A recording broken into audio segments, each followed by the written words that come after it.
want you to listen. Then what? Share it. With? Whoever you share with, whoever you know, the people you're close to.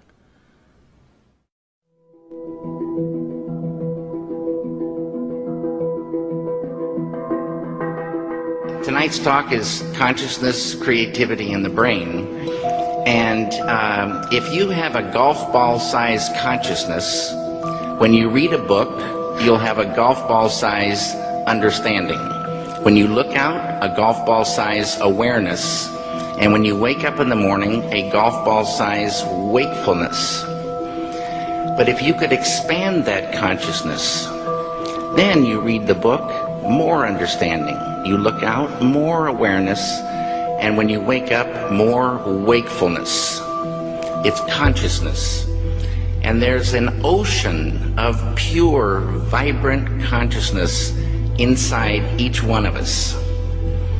And it's right at the source and base of mind, right at the source of thought, and it's also at the source of all matter. There is no matter as such. All matter originates and exists only by virtue of a force which brings the particle of an atom to vibration and holds this most minute solar system of the atom together. We must assume behind this force the existence of a conscious and intelligent mind. This mind is the matrix of all matter. Matter seems like a good place to begin. The solidity of the world seems totally indisputable. As a fixed thing that you can see and touch, your body is also reassuringly solid. But beginning with Einstein, modern physics has assured us that this solidity is a mirage. All of physical matter, everything we have around us, is the result of a frequency. And what that also means is that if you amplify the frequency, the structure of the matter will change.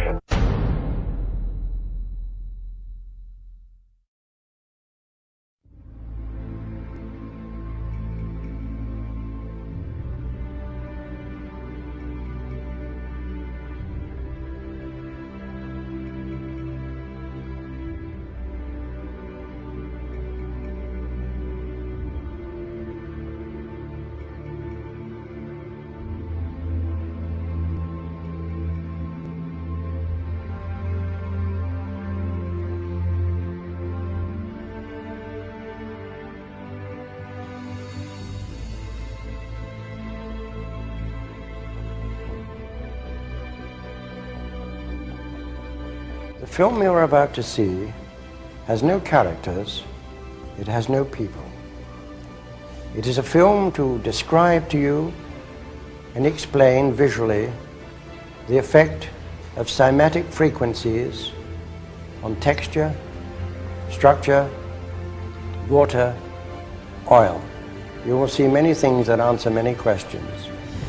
You will see living forms, living amoeba, almost animal-like creatures. You will see continents being formed, the earth itself coming into existence, explosions, eruptions, atomic explosions, and bombs. You can see all this and watch it before your eyes. But everything owes its existence solely and completely to sound. Sound is the factor which holds it together. Sound is the basis of form and shape. In the beginning was the Word, and the Word was God. We are told that this is how the worlds began and how creation took shape. If we put that into the modern idiom and say that into the great voids of space came a sound, and matter took shape. Please watch carefully.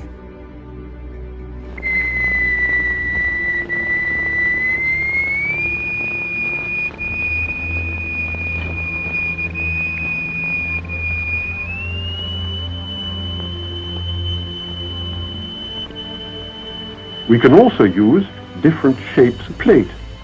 Here we have a triangular plate with a crystal attached to its underside and produce a sonorous figure. We change to a higher note and see a rather more complicated figure.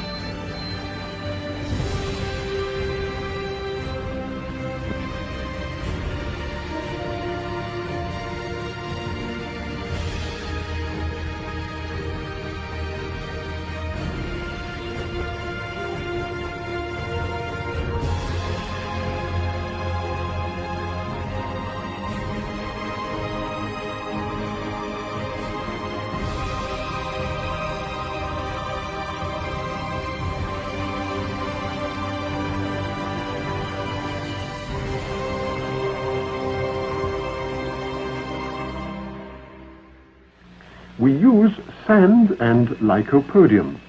The lycopodium moves to the center of the fields and takes up circular shapes.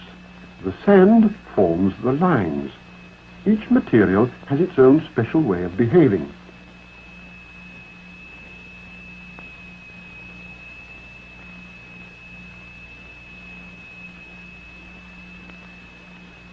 Lycopodium alone, a sonorous figure, transition to a mobile flowing phase,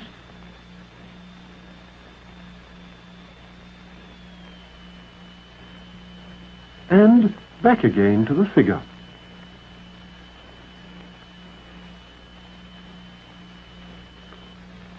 The sonorous figures represent stationary waves, but now we can also observe moving waves. Here the sand is flowing in a current.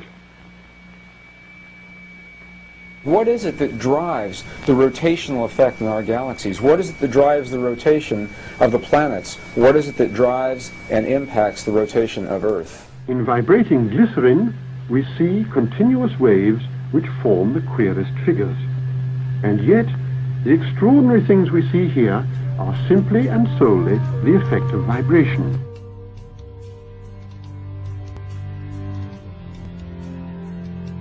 Now, what we've seen up until now are single signals, single frequencies projected into matter. And what you're seeing here now are interference patterns of two or more frequencies resulting in a pulse. The pulse of the human heart, the pulse that drives the blood through the veins in your bodies. What is your heart responding to? Where does that pulse come from?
quantum physics has revealed what ancient masters knew.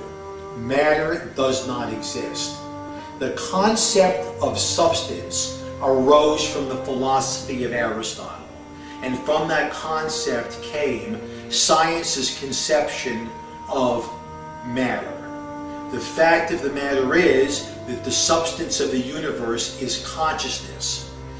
Belief that the substance of the universe is matter leads to what I call a fear-greed dichotomy, as people in their quiet desperation attempt to accumulate as many material possessions and riches as possible. In fact, the substance of the universe is consciousness. Therefore, it is behavior that is important.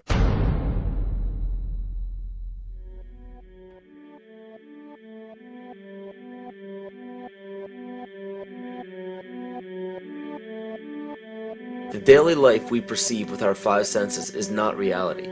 Quantum physics has shown that space and time are illusions of perception. Therefore, our bodies cannot truly be a reality if they occupy this space.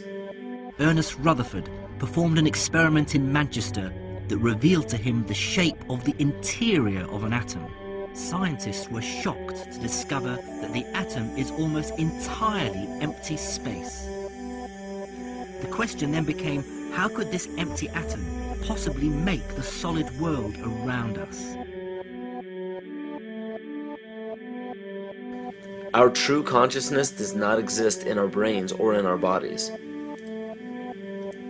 But this illusion of our individual bodies, along with the misinformation of our true origins, has manifested the idea that we all think independently from one another.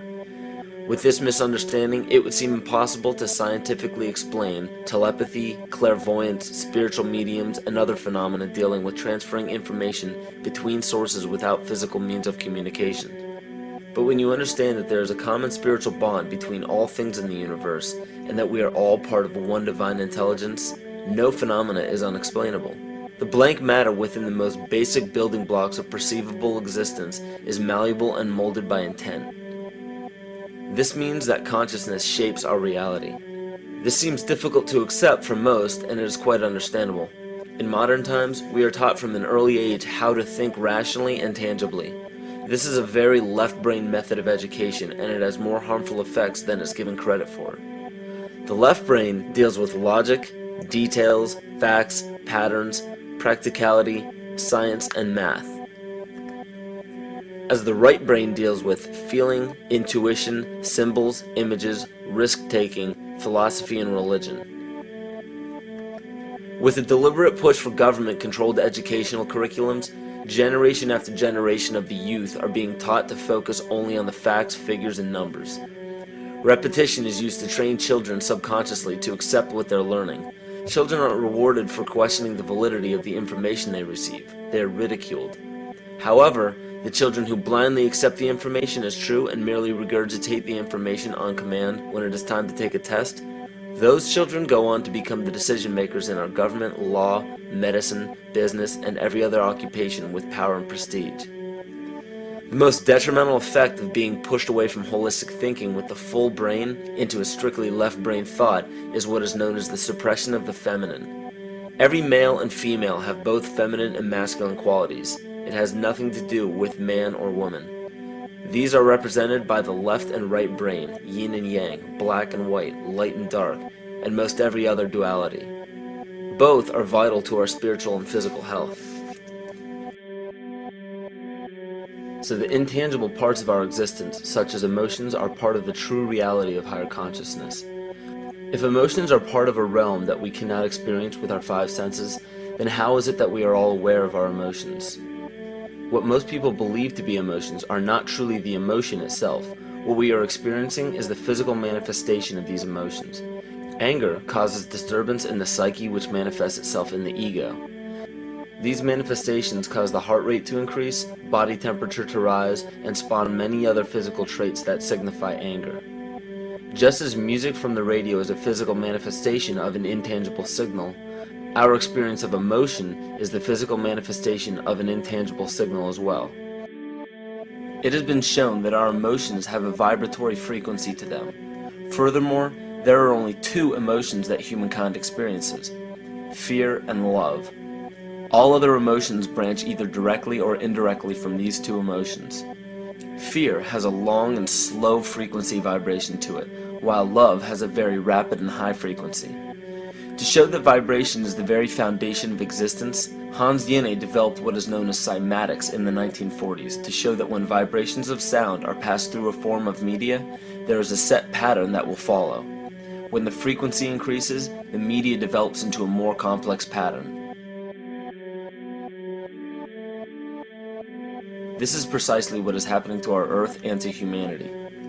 There are 64 possible codes of amino acids in our DNA structure made from 4 elements: carbon, oxygen, hydrogen, and nitrogen. By any means of logic, we should have all 64 codes activated within our DNA structure. Yet we presently only have 20 active codes. And of these 64 possibilities, it appears that only 20 of these codes are turned on right now for us, the 20 amino acids. There is a switch that turns off and turns on where those coding sites lie, and that the switch for that turning off and turning on is what we call emotion. And this is the first time that we've ever seen the patterns of emotion directly physically linked to human genetic material. Well, fear is a long, slow wave of emotion. So this wave of fear is a long, slow wave and touches relatively few sites on this DNA. So an individual living in fear is limited to the number of antennas.